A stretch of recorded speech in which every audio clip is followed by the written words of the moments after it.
Serial में आने वाला एक नया ट्विस्ट। जी हाँ, अब वनराज पहुंचने वाला है अनुज के इवेंट में और सीधे जाएगा अनुपमा के स्टॉल पर और उसकी कर देने वाला है सारी मेहनत खराब, क्योंकि अनुपमा को इतना सक्सेसफुल होते हुए देख वनराज की मेल ईगो हर्ट हो चुकी है। अनुपमा ने अकेले इतना सब कुछ अचीव कर लिया, तो ये सब देखकर वनराज जल बुन गया है। उसको ये सारी बातें हजम नहीं हो रही कि अनुपमा को आखिर शेफ की नौकरी इतने बड़े रेस्टोरेंट में मिल कैसे गई। वनराज सबके सामने अनुपमा को टॉन्ट मारना शुरू कर देगा और उसके स्टॉल पर जाकर उसकी बेइज्जती करना शुरू कर देगा। पर लेकिन यहाँ अनुपमा को बचाने और कोई नहीं, उसके 5 साल पुराना प्यार यानी कि अनुज आ जाने वाला है।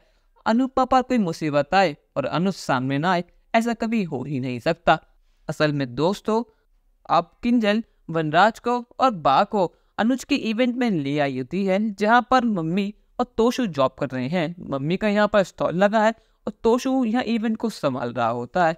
एक तो वनराज इस बात से पहले ही किल से हुआ है कि तोशु ने अनुज की कंपनी क्यों ज्वाइन कर ली, पर लेकिन जैसे तैसे वो इवेंट पहुंचता है। इतना बड़ा इवेंट देखकर वो थोड़ा किलसता तो है कि आज भी अनुज उतना ही बड़ा आदमी है जितना पहले इंडिया में था।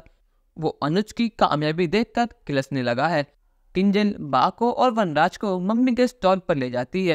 तो वहां जाकर देखते हैं कि मम्मी के स्टॉल पर बहुत ज्यादा भीड़ लगी हुई है।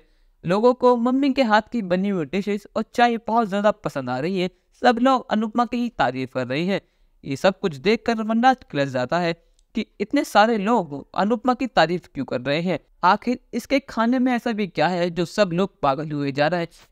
कल तक जो अनुपमा जिसके हाथों से अचार की बदबू आती थी, जो मेरे पैरों की जूती भी नहीं थी, और आज इतने बड़े शहर में इतने बड़े देश में आकर इतना नाम कमा रही है।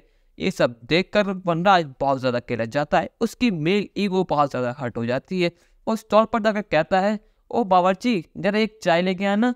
ये सब सुनने के बाद अनुपमा बहुत ज्यादा गुस्सा हो जाती है। यहाँ वनराज कहता है, ओ सॉरी, कुछ मैंने गलत बोल दिया क्या? आपको मैं मैम कहूँ या कुछ और? यहाँ अनुपमा ये सारी बातें इग्नोर करने के बाद कहती है, सर आपको कुछ चाहिए क्या? अगर आपको कुछ चाहिए तो आप वहाँ से जाकर ऑर्डर कर दीजिए। यहाँ एचडी पेपर वर्क के कारण स्टॉल पर नहीं होता, वरना वो आज वनराज की वोट लगा देता।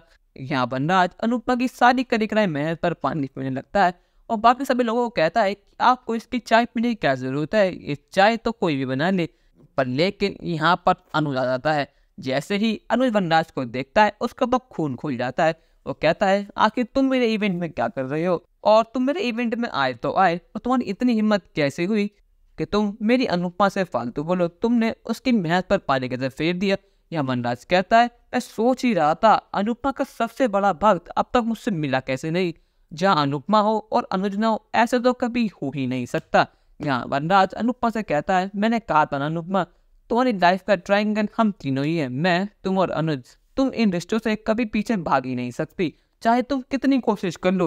ये रिश्ते तुम्हारे सामने आके हमेशा खड़े हो जाएंगे। यहाँ अनुपमा कहती है, किस्मत चाहे हम तीनों को सामने जाकर खड़ा कर दे, पर लेकिन हम तीनों कभी एक नहीं हो पाएंगे। हम तीनों के रास्ते अलग हैं, मंजिल अलग है, तो हम तीनों का मिलना या जुलना कोई मतलब ही नहीं रखता। और आपकी हिम्मत कैसे हुई कि आपने हमारे इवेंट को बर्बाद करा? आपने हमारी सारी मेहनत पर पानी फेर दिया। या अनुज को बहुत ज्यादा गुस्सा आ जाता है और वनराज से कहता है, वनराज तुम्हें अभी के भी यहाँ से जाना होगा, वरना मुझे सिक्योरिटी बुलानी होगी। वो कहता है, वाह वाह अनुपमा के चेहरे, तुम आज भी वैसे ही हो। अनुपमा का राग जपते रहते हो। अनुपमा को किसी ने कुछ कहा नहीं और तुम उसकी हिमायत करना चाहते हो। अब तो मैं इस इवेंट से कहीं भी नहीं जाऊंगा, चाहे तुम सिक्योरिटी बुलाओ या किसी को बुलाओ, मैं भी देखता हूँ आखिर तुम क्या कर सकते हो। यह अनुपमा कहती है कि अनुज की मुझे कोई जरूरत ही नहीं है, और आपके अकल ठिकाने के लिए तो मैं ही काफी हूँ। आखिर आपकी इतनी हिम्मत कैसे हुई कि आपने मेरी सारी मेहनत पानी फेर दिया? आखिर आपको मुझसे प्रॉब्लम क्या है? अच्छा मैं समझ गई, आपको मेरी तरक्की देखकर हजम नहीं हो रही, क्योंकि आप तो जिंदगी में आगे कुछ कर नहीं पाए, पर लेकिन मैं यहाँ अमेरिका आ गई, डॉलर में पैसे कमाती हूँ, तो आपको ये बात हजम नहीं हो रही। दोस्तों आपको क्या लगता है, क्या अब अनुज वनराज की वोट लगा देगा या फिर अनुपमा खुद ही वनराज को संभाल लेगी? अपनी राय हमें कमेंट करके जरूर बताएं और चैनल को नहीं सब्सक्राइब तो कर ले। धन्यवाद।